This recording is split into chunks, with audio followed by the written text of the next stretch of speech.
thank you for everyone that's joining, listening on the live stream, or watching it after the fact. And thank you as well to Epic and Unreal Engine team for having us today, so we can talk about how Houdini was used in the awesome Rebirth cinematic produced by Quixel.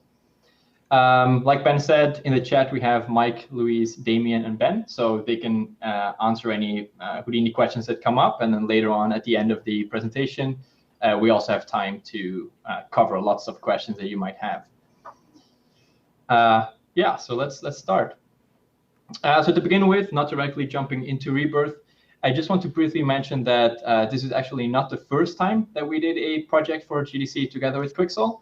Last year, we built a game called Brimstone.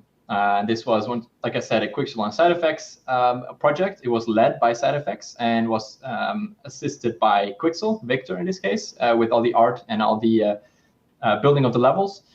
And the link that you see on the slides is a link to all the talks that came out of this presentation, so which is why I mainly wanted to mention this. It shows how you can use Megascan's assets together with Houdini to build awesome games or cinematics or anything else you want for Unreal Engine. And this year, of course, Quixel led and we helped, and that's what we're talking about today. So this project Rebirth, once again, a huge collaboration between Quixel, Beauty in a Bit for visual development, Ember Lab, music, audio, narrative, and SideFX. So let's just quickly take a look at the cinematic so that we all know what it is and we've all seen it. I'm sure you've seen it before, but just to play it, we'll play it right now.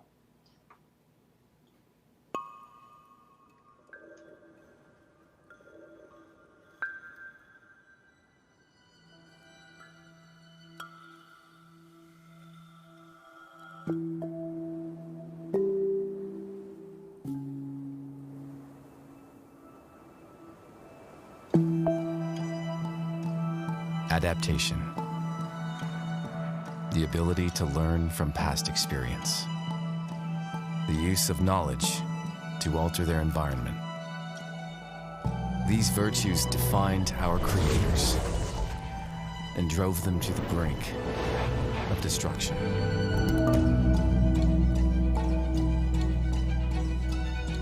But we cannot exist without them.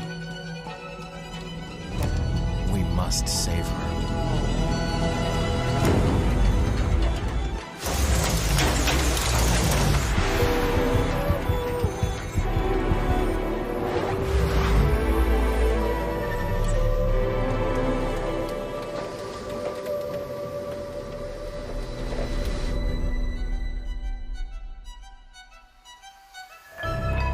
What of our creators exists within us? Humanity has always had the potential to recognize its flaws and choose a better way. Can we save humanity?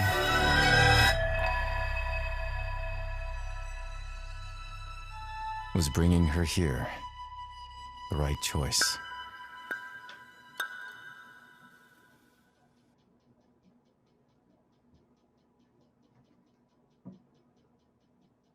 I mentioned in chat too, I can watch that every stream. Yeah. Don't mind it. Wish I had audio, because I know the audio is really good too, but I can do that after the stream. Cool. We're back. Awesome. Cool. Yeah, so that was the cinematic. So last week, you guys had Quixel on the stream. We had Galen Davis talk about all the cool stuff on the production side of things and the pre-production and so forth. But today we'll talk about the contribution that SideFX Houdini did. So I have the honor to present the work that the SideFX Games team did together on this project.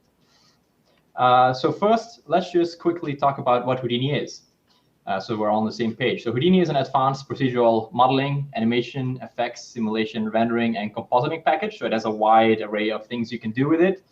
And the most important thing is that Houdini's power is based on procedural workflows. So working in Houdini involves creating networks of nodes, similar to like working with blueprints inside of Unreal, that you connect together to basically complete or do a task that describes what the computer, or in this case Houdini, needs to do to accomplish a task. So these operations, or procedures, if you will, together give you a very powerful toolkit. So at any given time, you can go back basically in history and modify any of the nodes before the final node. So as you can see here, after the pipes have already been laid out, I can always go back and modify the initial curve that was generated as sort of like the skeleton for the pipe. And this is something that you can't just do inside of Houdini. You can actually also do this inside of Unreal with the Houdini engine, which we'll talk about later. So basically what it comes down to, Houdini is all node-based. It's self-contained, modular, great for pipelines, right? So you can author cool tools and workflows in Houdini, make nodes of them, and share them with other people, basically like functions inside of Unreal. Okay, so now we've seen somewhat more of a programmer art version of Houdini assets. Next up, I'm going to show you some examples made by Rush VFX.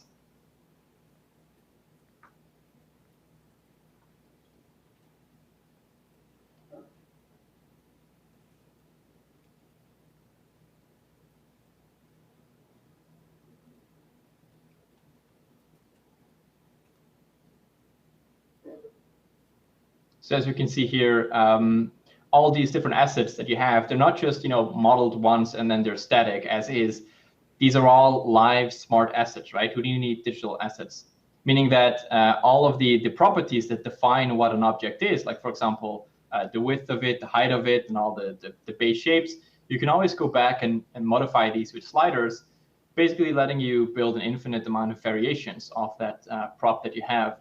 So shout out to Rush VFX for this video. If you want to see the full breakdown, you can go to the Vimeo link shown at the bottom of the slides. So like mentioned before, the artist team that was actually assembling the scenes instead of Unreal was really small, 3 people. But the Houdini team was actually also very small. So at the top, we see Richard from Quixel. Richard is Quixel's internal Houdini champion, working on all the internal Houdini pipelines they have. And then we have Louise, Mike, and myself from the SideFX team, which is all about the breakdown we're showing here today. But besides that, the person not credited here is Damien, who is a developer building the Houdini engine plugin for Unreal. So I also want to thank him for the support he gave us during the project, and just a general shout out to him. As for the cinematic team, like I mentioned before, 3 artists from Quixel. SideFX, like the 3 tool developers, we did not build any of the shots that you saw during the cinematic, right? That was all the work of the fantastic Quixel art team on the project. And without these awesome artists, tools are pretty useless. Like they don't do anything, so you need awesome artists to build cool content with, right? And without them, it wouldn't have been as successful. So the things we'll be talking about today are effects, mesh processing, terrain, world building, and the megastructure detailing. For the effects, I took some of the questions that were asked last week about the fog, so I made some videos to show how that actually works inside of Unreal.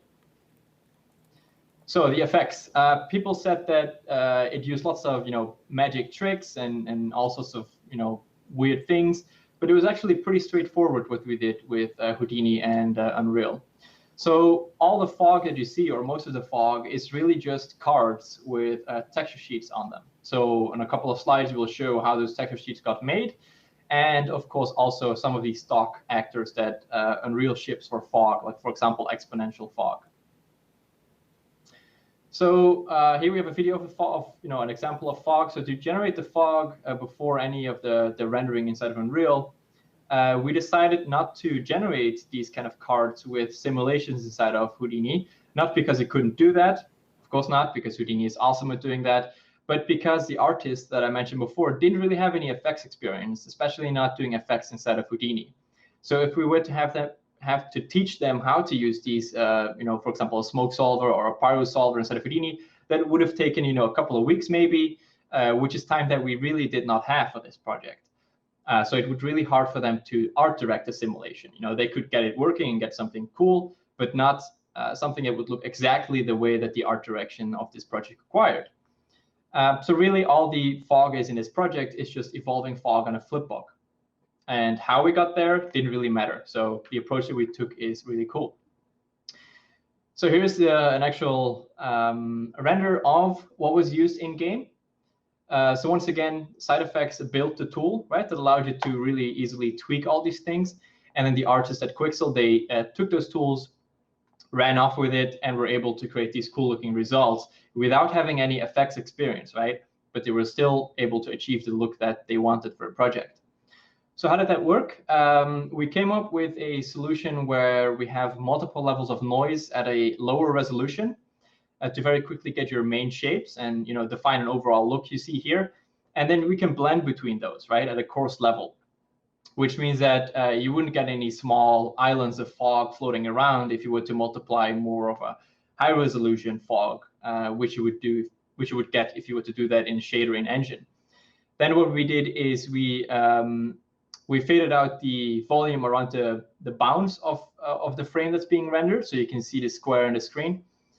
And then lastly, we affected it with higher frequency noise, giving us this really sharp, sharper look of the fog, which is more towards the direction that they wanted. And since this is just noise that we're multiplying inside of Houdini, this was really really fast to tweak, almost real time, which means that the artists were able to get more iterations out and therefore more variation, and therefore in the end a higher quality end result. So that's that. And so the texture sheets that I mentioned, I think we used a maximum of 5 or 6 unique ones for the entire cinematic. And here we see 4 of them. So how does this work? You can see that there are basically 8 times 8 unique images on one of these sheets.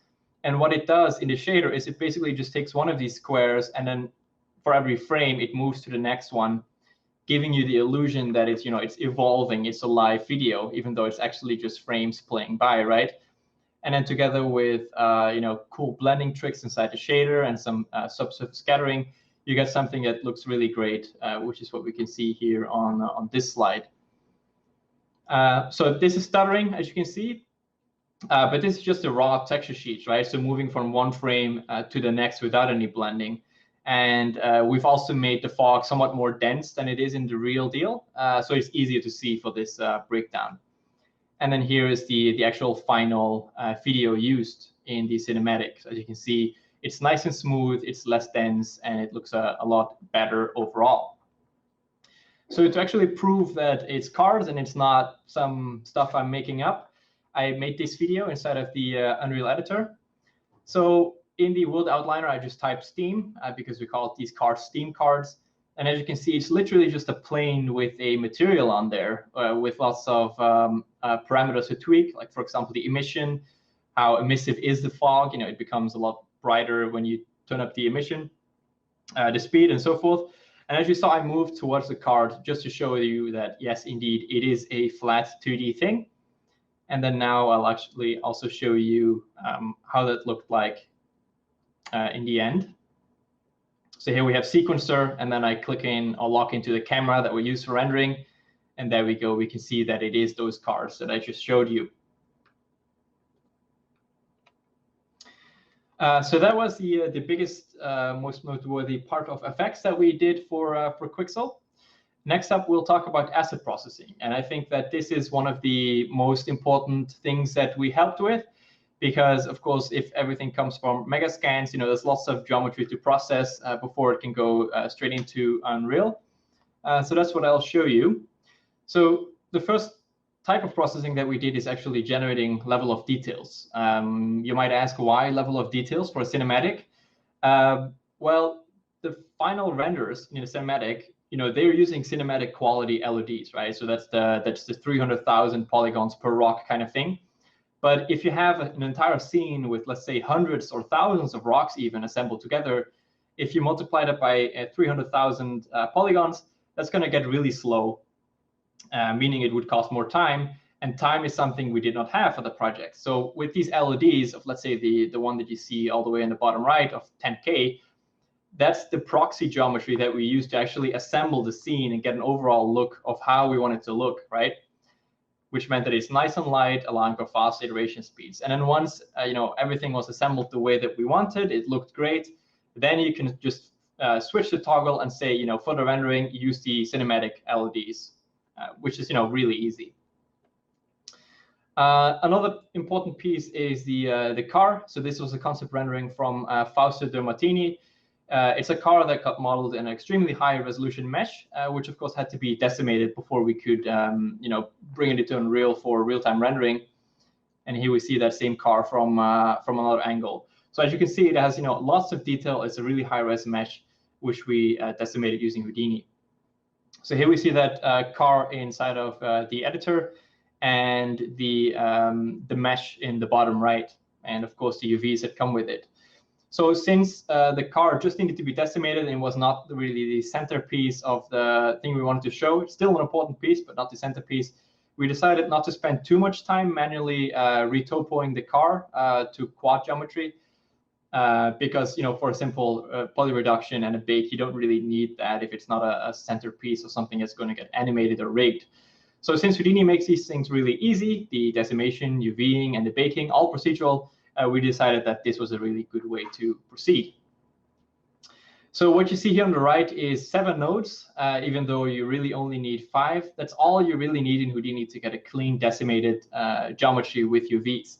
So at the top, we can see a file node. The file node, all it really does is just it imports a file from disk. So an FBX, an OBJ file, and lots of other formats that we support. Then we have this axis align sop. What it does is it just automatically centers the object in the middle of the origin. It scales it to the right size just by taking a checkbox. Then what it does is we have a voxel mesh node, which just takes any type of geometry as long as it's closed, and it converts it to a volume, a really high resolution volume, and then converts it back to geometry. The reason we do this is to prevent any garbage, bad geometry that you might have in your geometry from, let's say, a CAD mesh or anywhere else, to prevent the decimation process from creating a clean triangle mesh, right? And that's what the next node does, the polyreduce node.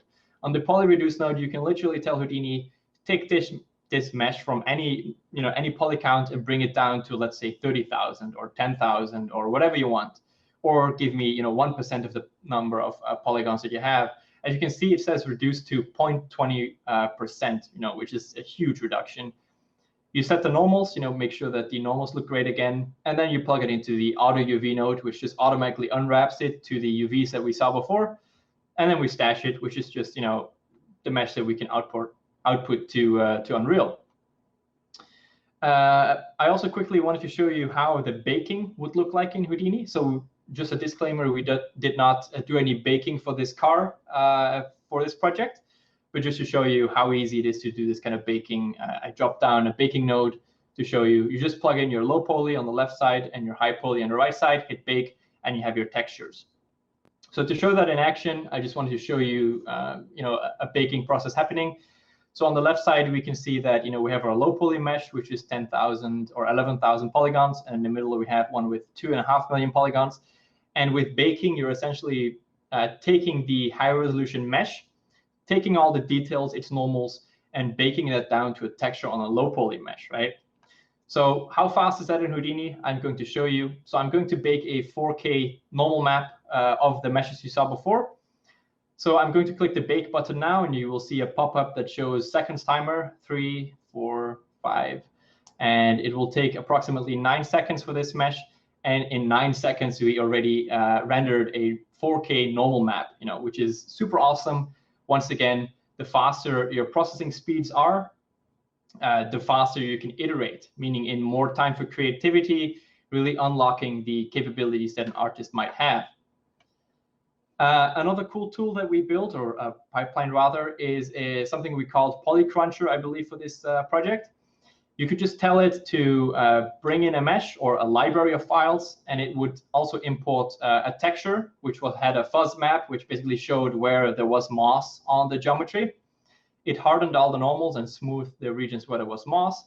Then it automatically spit out LODs, right? LOD 0, LOD 1, LOD 2, the cinematic level, the game res model, and the block art proxy model, and also also channel packing these textures together. So every single asset had basically a displacement map, a roughness map, and a couple of other maps you can see here, which are just combined together. So for example, the roughness map went into the red channel, something else went into blue channel, and something else went into the green channel.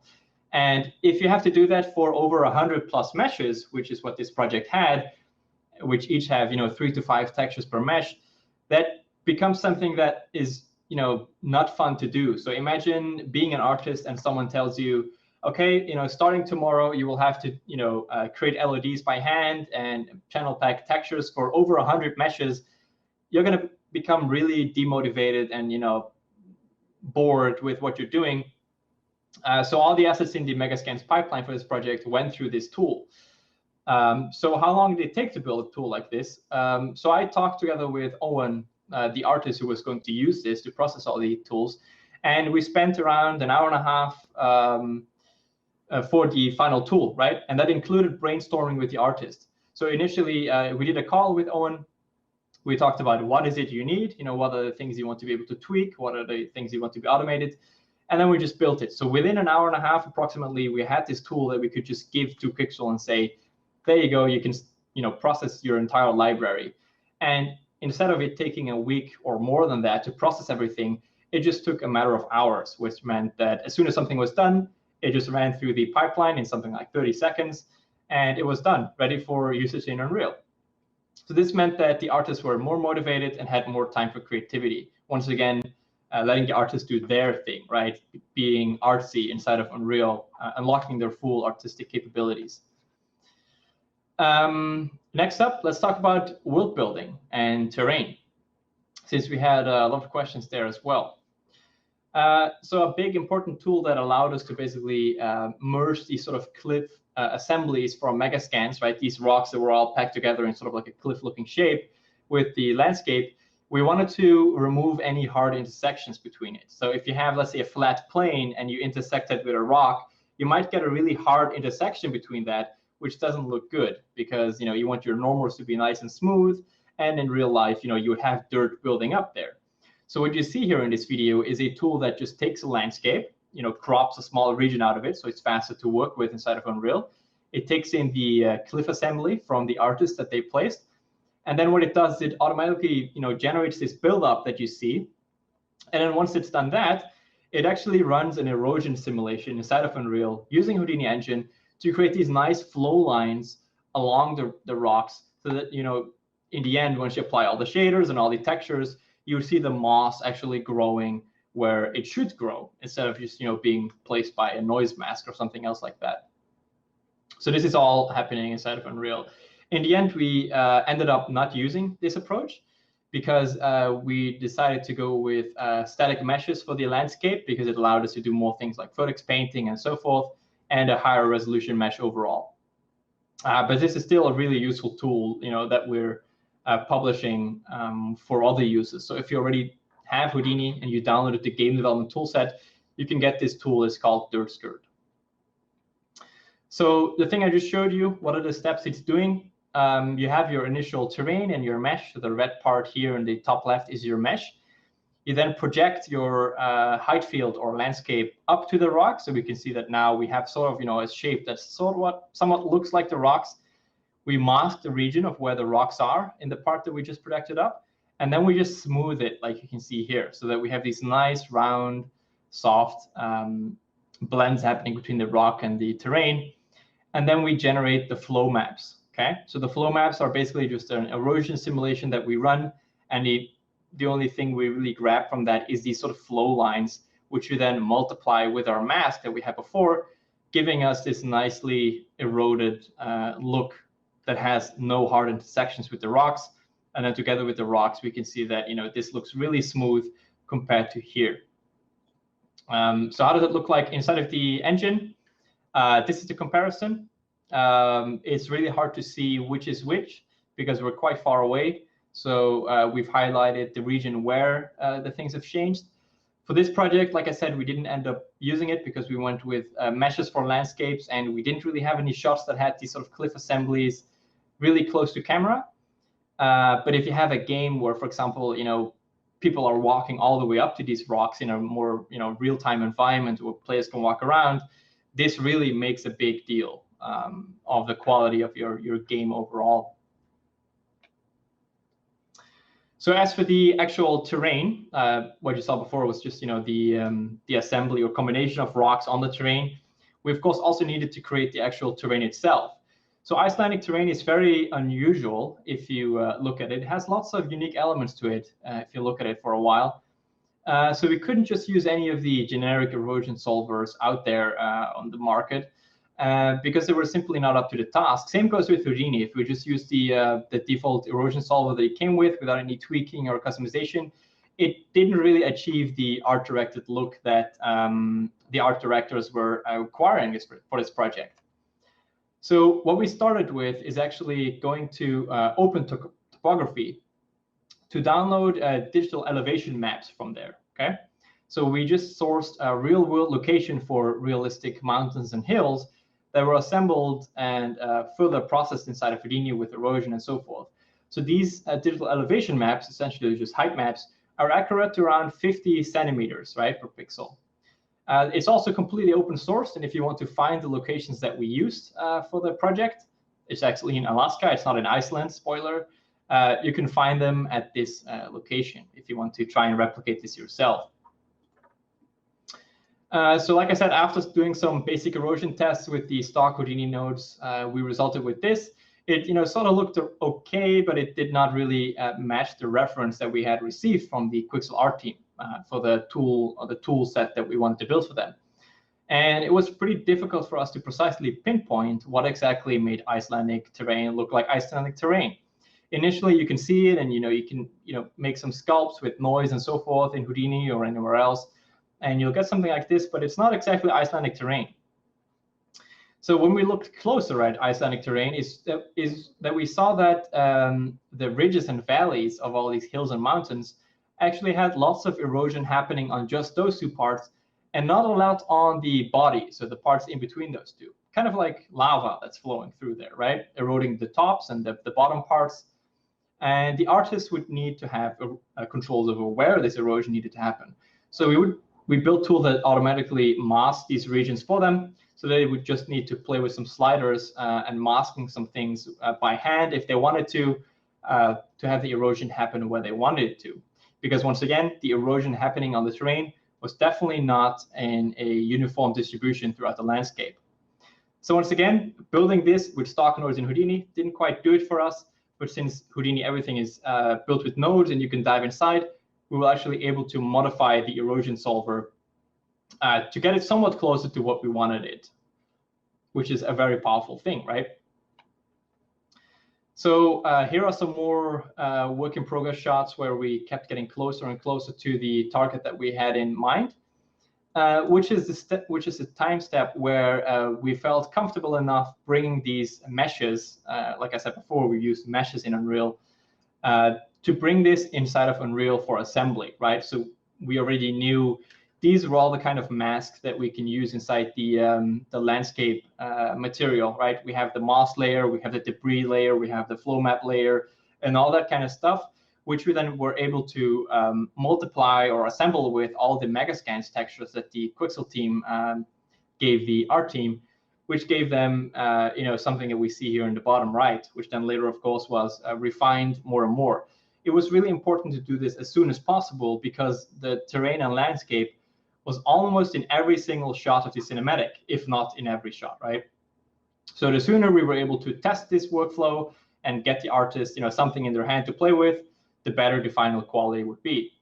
So once we had, that R&D part figured out, we built the tools for the Quixel artist to play in Houdini to build these erosions and so forth. Looked good. We gave it to the art team, right?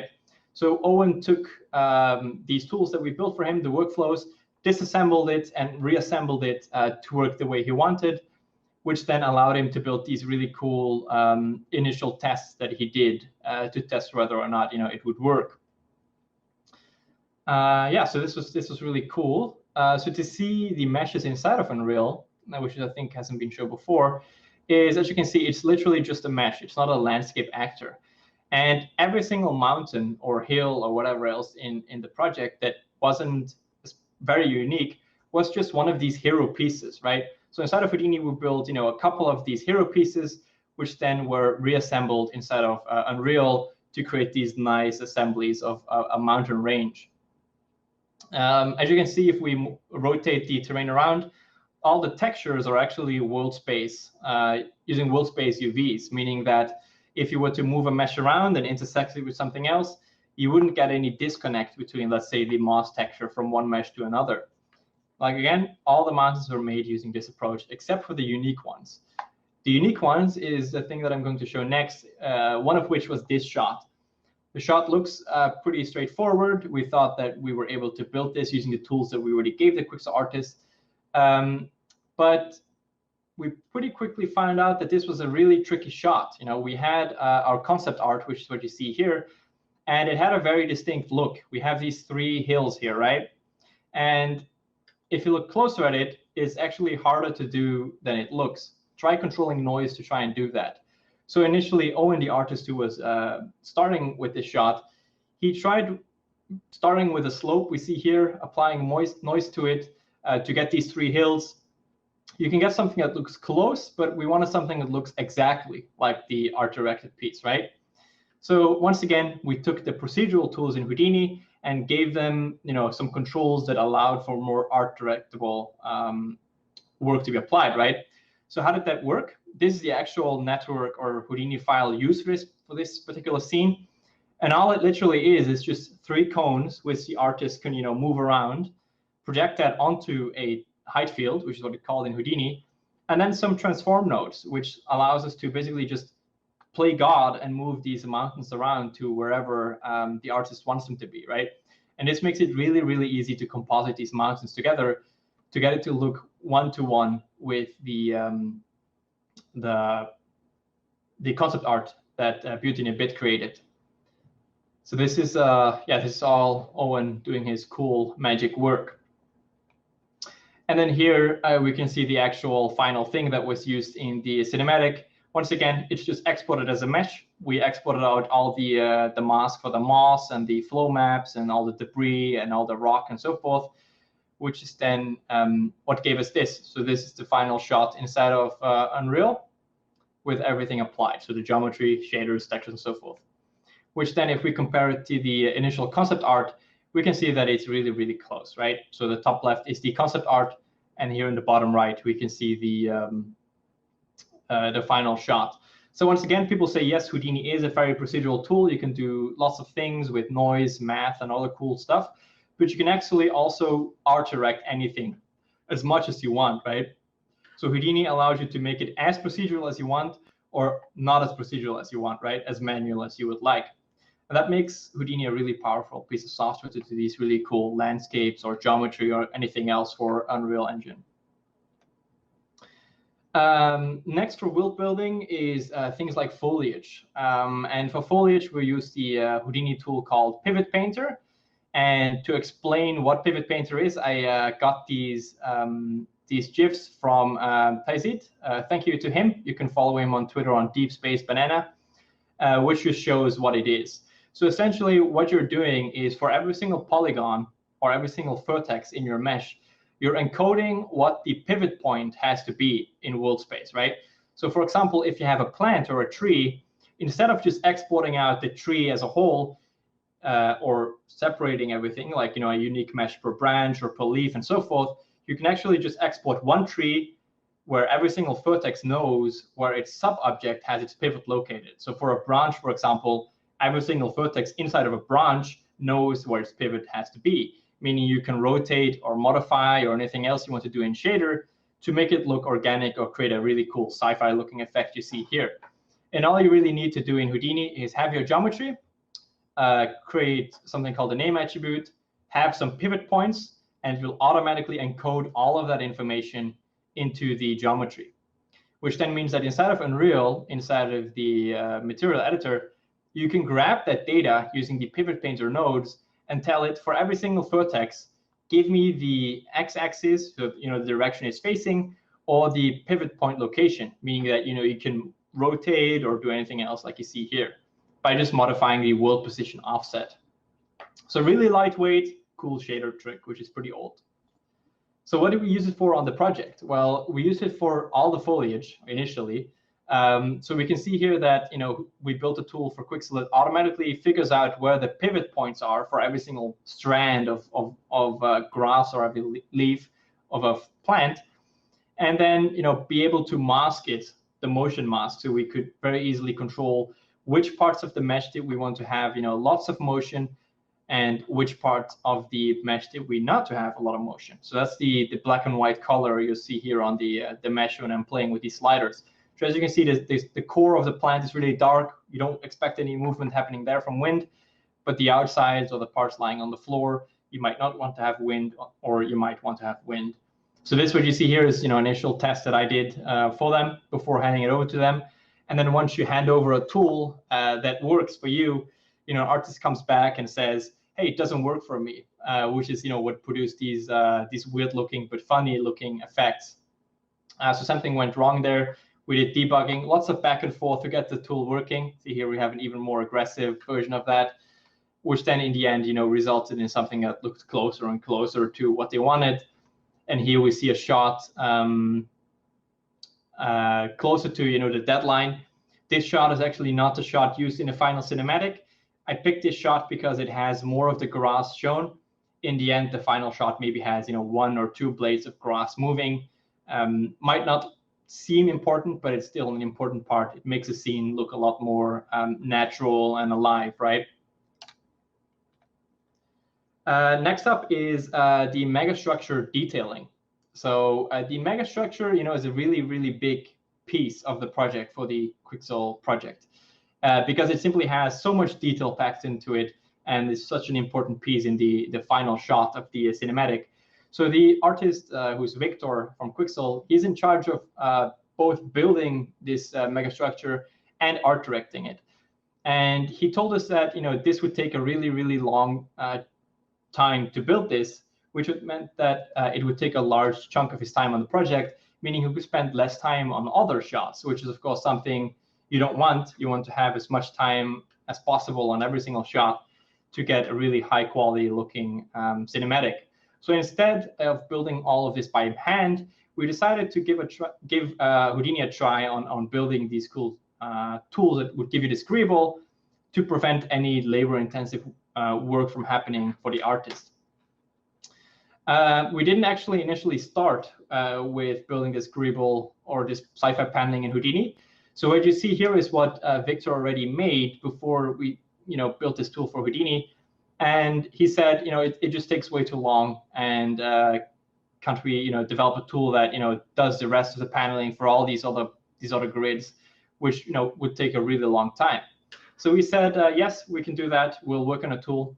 So what we started out with is just using the default noise algorithms we have in Houdini. I think this noise algorithm is called Cherbychev. I'll probably be corrected afterwards. But it gave us something that looked like this. But Victor stepped in and said, that's not what I'm looking for. This is not the thing that I want. I would like it to be more like this. I like these parts of what you've created so far. I don't quite like this. Can you try and do this instead? Which was really helpful for us, because that allowed us to really iterate upon the tool that built this, giving us something that looked exactly the way Victor wanted in the end. So how did it work?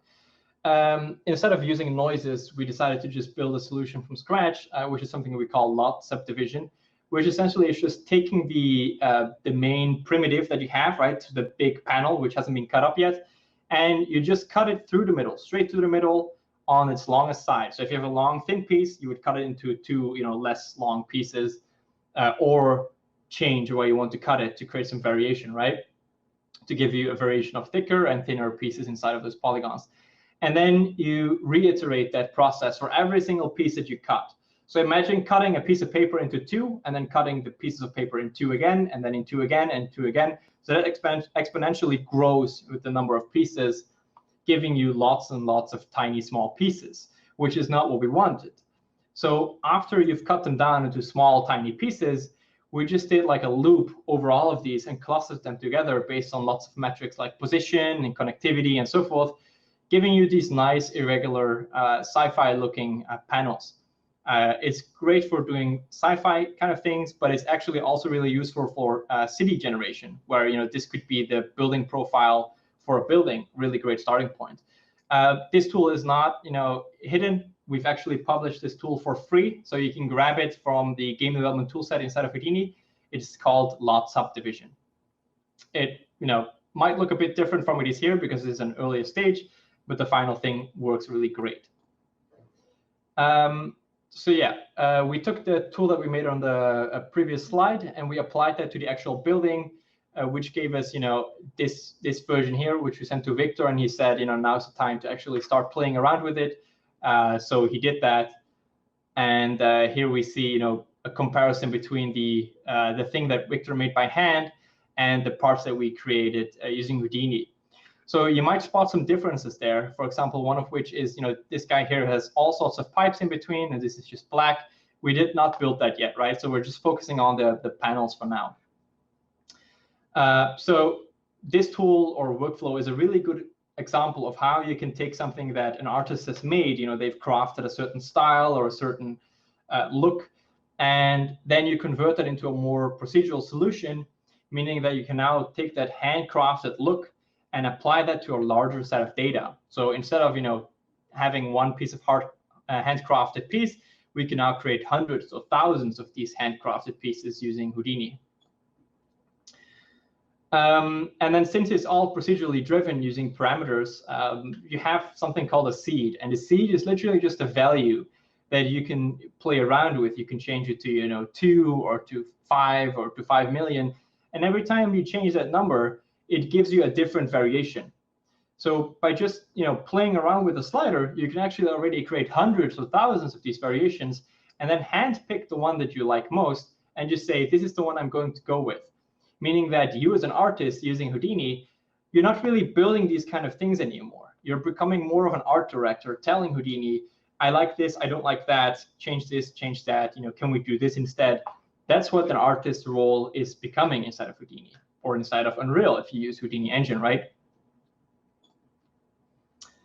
So Victor took the tool and then he started playing around with it, and he sent this screenshot to us where he said, I'm happy with this output that the tool gave us. So once you have a happy artist with a tool, quality will automatically follow. So to show you the process that it would take to build these kind of panels, we just made this quick video. So first you import your mesh into Houdini from Unreal. You then isolate a section. So let's say we want to do that particular panel. You plug it into the tool, and then you can play with these parameters. For example, I want to have a rotation in this angle or in that angle. You can specify how thick you want the borders to be between the panels, giving you more or less sci-fi look. The overall seed, giving you variations, the thickness of it, and also controlling procedurally vertex colors. The vertex colors were basically used for creating variations of materials inside of Unreal, meaning that if a vertex color had red, it would use this texture. If it had green, it would use this texture, and so forth. Meaning that we didn't have to export out a unique mesh per object or with multiple material slots. We could just use the vertex colors to create variations with it. So the tool you see here, again, this tool is called Soft Sci-Fi Panel. It's basically just a wrapper around the thing we saw before, the lot subdivision, giving, exposing all of the extra things that Victor needed to do this, right? So the vertex colors and some other things that you've noticed here that weren't part of the lot subdivision. So you can get this for free, play with it, create cool stuff. Let us in Quixel know that you like it or don't like it, or any requests you have. And then, yeah, you can see here inside of the project that we can create light variations between them. So, for example, slightly offset the roughness or anything else like that, just to make it play nicely with the lighting. And then here we have that inside of the editor in Unreal, and then the final rendered shot. So as you can see, lots and lots and lots of paneling here on this shot. Just this one shot. There are other shots, of course, right? This would have taken a really, really long time to do manually, which now we were just able to do procedurally. So those were all the big kind of things that we did for the project that were used in the project. Now I'm going to show you a couple of experiments, or we consider them experiments. We planned out for those things to be used in the shots, but they might have ended up not being used because we couldn't quite figure it out, or because shots that were using them got cut and so forth. So even though they're not used, they're still very, very valuable learning experiences or tools that we've still published, which you can use in other projects. because that's another great thing about Houdini. You can take any pipeline or workflow that you've used for one project in Unreal, for example. You can grab that tool that you built and just use it in another project. It's not it's not locked down. It's procedural. You can always go back and modify the things that you've built, right? So one of which is this sort of piping or greebling that I showed you. So remember when I showed you the comparison between one of the shots where it was handcrafted, that had greeble and pipes in them, and the right one had just black squares behind them. So we tried and also automate that process of generating that greeble, which seemed pretty straightforward, but very quickly we ended up with sort of path finding algorithm that would avoid obstacles that the artist could hand place, giving these sort of pipes. But we showed that to Victor and the artist, and they said, I don't think we need a procedural tool to do this, because I already made the greeble, right? I already made these sort of presets or kits that I can kit bash together. So I can just take those and put them behind the things that Houdini made. So what we learned from this is not everything needs to be procedural, right? This tool, for example, it didn't have as many use cases as, for example, the paneling, right? The paneling would have been hundreds or thousands of pieces you'd have to do manually, even though this was maybe only 10 or 15.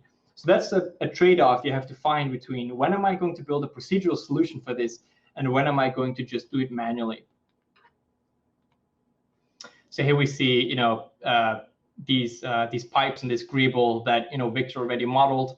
We could just take those, cut them out, and put them behind the Houdini panels, and it would just give you the same thing. So as you can see here, we have a dozen panels that have been cut up, but only 3 or 4 of these greeble patterns. So this is not as important that this is procedural, but this part saved us a lot of time. Another cool thing that we did is try and reverse engineer mudslides or the sliding of rocks over a terrain. So initially we had quite a few shots actually in the cinematic plan where lots of these kind of rocks, in this case it's just roughly represented with these spheres scattered on the terrain, that we wanted to look embedded in the terrain, give them sort of like a backstory. How did this rock get here? Why is it exactly there? And so forth. So what we wanted to do is try and reverse engineer the history of a rock. So rocks don't just magically spawn somewhere. They start up at a hill, for example, right, and then they slide down, and it gives you these sort of path that they carve in, where you would have more moss growing, or you would have more debris, or it would look deeper, different sort of height there. So what we tried and do is just generate this automatically. So how did that work? We just started with these initial white positions, and then inside of a solver in Houdini, we just basically did a simulation that for every single step, we generated these flow lines, which is something I've showed before, and calculated the slope at that particular position of the rock at that point, and then figured out what is the best path upwards of the hill, right? So instead of it just doing a physics simulation rolling down, for every single step, we just calculated or engineered a way for the rock to crawl up, which gives us these sort of pipes or worms or snakes or whatever you want to call it, that we can then use as a sort of way to stamp it into the landscape, giving us what we want. So these are the main experiments and cool things that I wanted to show you. So we've seen lots of Houdini use here, which you can also use inside of Unreal Engine directly, right? So you don't need, as an artist at least, you don't directly need to work in Houdini. You can have something authored in Houdini, for example, the sci-fi paneling tool that we saw, or erosion or something else like that. And you can give that to a person who's just working inside of Unreal in the editor, who is using something called Houdini Engine. So Houdini Engine takes these digital assets, these tools, and allows you in real time, during editor time, right? So not during runtime, during editor time, to play with these parameters, giving you the exact same controls you have in Houdini, with some limitations, like, for example, painting and so forth. But there are ways to mitigate that. So Houdini, author a tool once, and in Houdini Engine, deploy many. So for example, you can have one artist who's, or artist or technical director or whoever else wants to use Houdini, build these procedural solutions. He makes these tools. He creates, this parameter interface you saw with all these sliders that the artist can play with, stores that file and imports it into Unreal, And then all the users inside of Unreal, they can take this and just utilize it as much as they want. So once again, author once, deploy many. So here's a video of that working. So here's a cool example, courtesy of Magnus Larsson. So shout out to him. He basically just created a tool that would import these sort of concrete pillars. He could, place a sphere that would cut out or break loose, concrete pieces. And then he had another tool that would automatically generate chains hanging between them. So as you can see, this is a really powerful tool, which doesn't really take long to build, where you can just place these pillars, and you would automatically have these chains generated between them.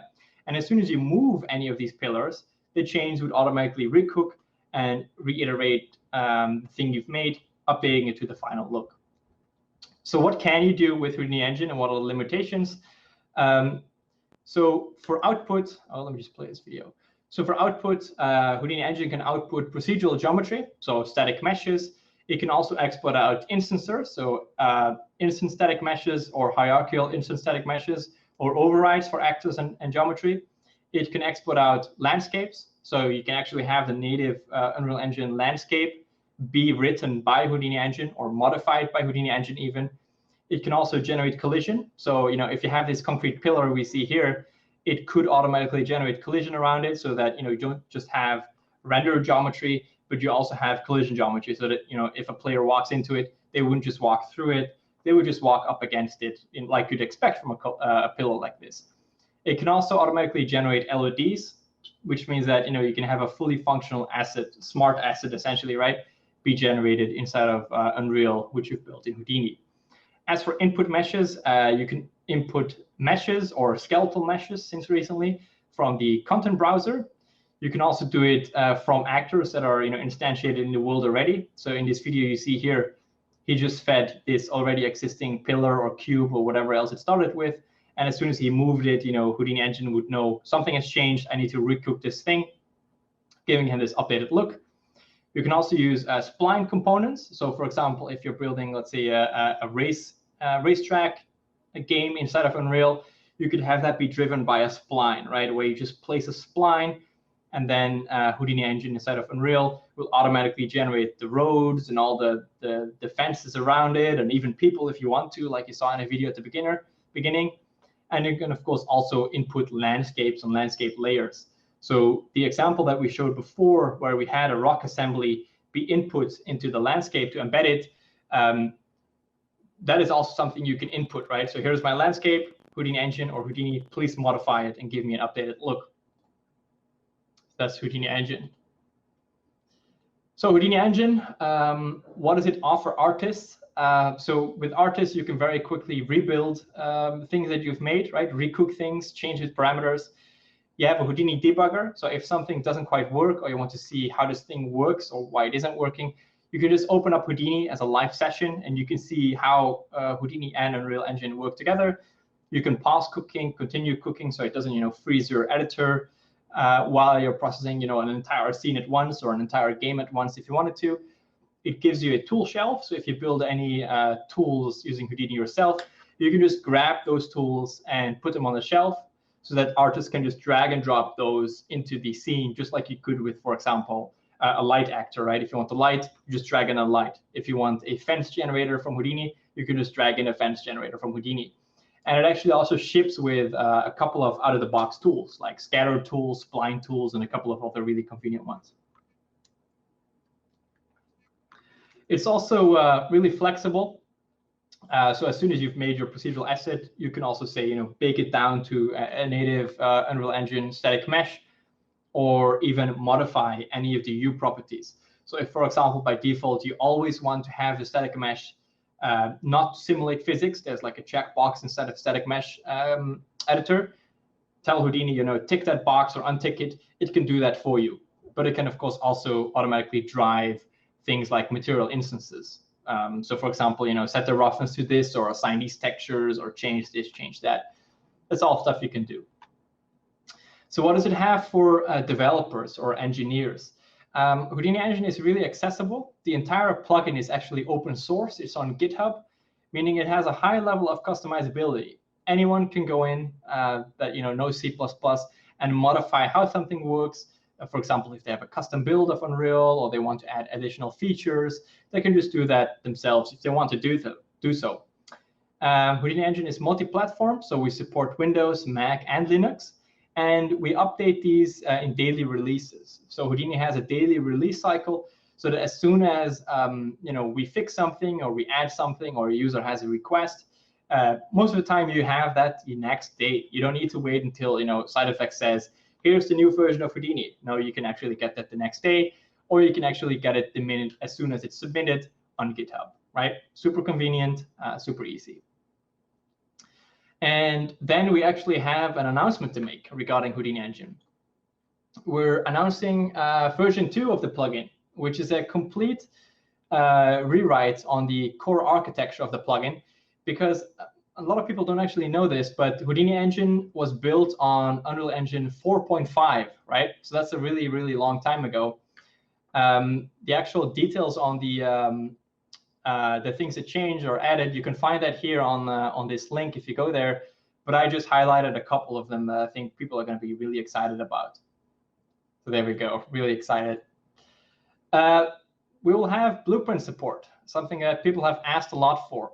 So what you will be able to do is, for example, have a blueprint actor and have that have a Houdini digital asset component to it, which means that through Blueprint, you can actually drive presets, parameters, and anything else through construction script or Blutility.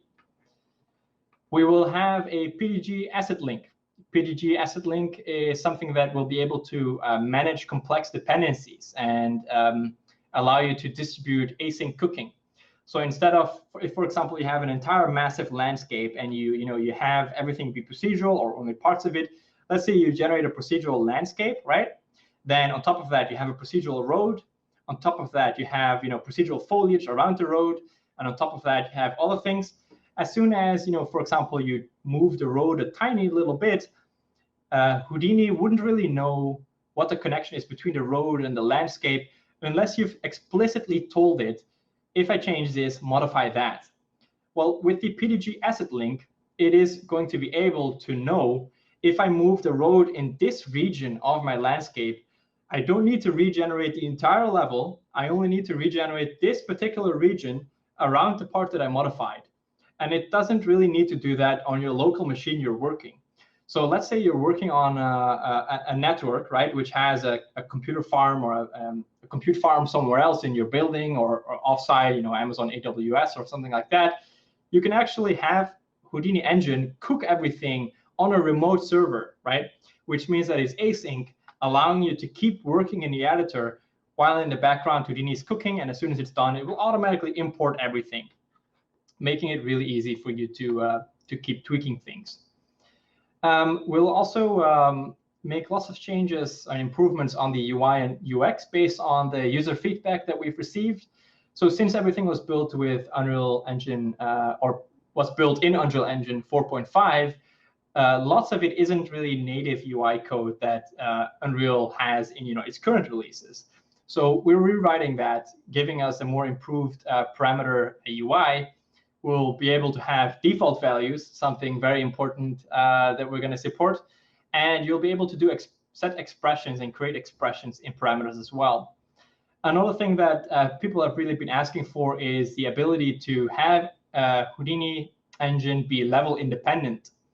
So what we're going to do, instead of having a Houdini actor in every single scene, we'll actually extract that and only have the HDA component inside of your editor just have data, right? So the parameters that you saw on the digital asset, and all the cooking, all the processing, all the geometry, all the data happens externally, meaning that you can have Houdini Engine tell it, generate a tree in that level, generate a tree in that level, generate a tree in that level, instead of generating a tree in this level, going to a different level, generating a tree there. And we'll be able to do that with world composition, meaning that you can basically generate an infinitely large game with Houdini Engine and Unreal through world composition. Another thing that a lot of people have mentioned is that the mesh creation currently with Houdini Engine has a little bit of a delay. And so what we've done is, instead of going through the default static mesh generation, which is a slow process because, once again, it's optimized, it's a static mesh, it's not meant to be modified, we're going to be looking at the editable mesh component, which, like the name says, is editable, meaning that you will have a really, really fast update rate. So as soon as you change a slider, you will have the result almost immediately, or even immediately, depending on what you're doing. So that's something that people have asked for a lot. And yes, we are working on that, and you will get that. The timeline for this plugin, we don't have a date to tell you yet, but I can tell you that this will be, somewhere, expect something around the end of the year. So that's announcing V2.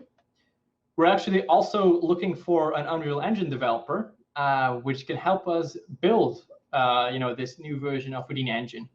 So if you're an engineer and you have, C++ experience in Unreal, you don't necessarily need to know Houdini. That's just a plus that you could have. If you know Unreal and you're a developer, contact us. Go to sidefx.com/careers, find the application that says Unreal Engine 4 developer, and apply, and we'll be happy to listen to you. So all this cool stuff that we've shown you today, I'm sure that lots of people who haven't used Houdini yet are like, Houdini is probably expensive and so forth.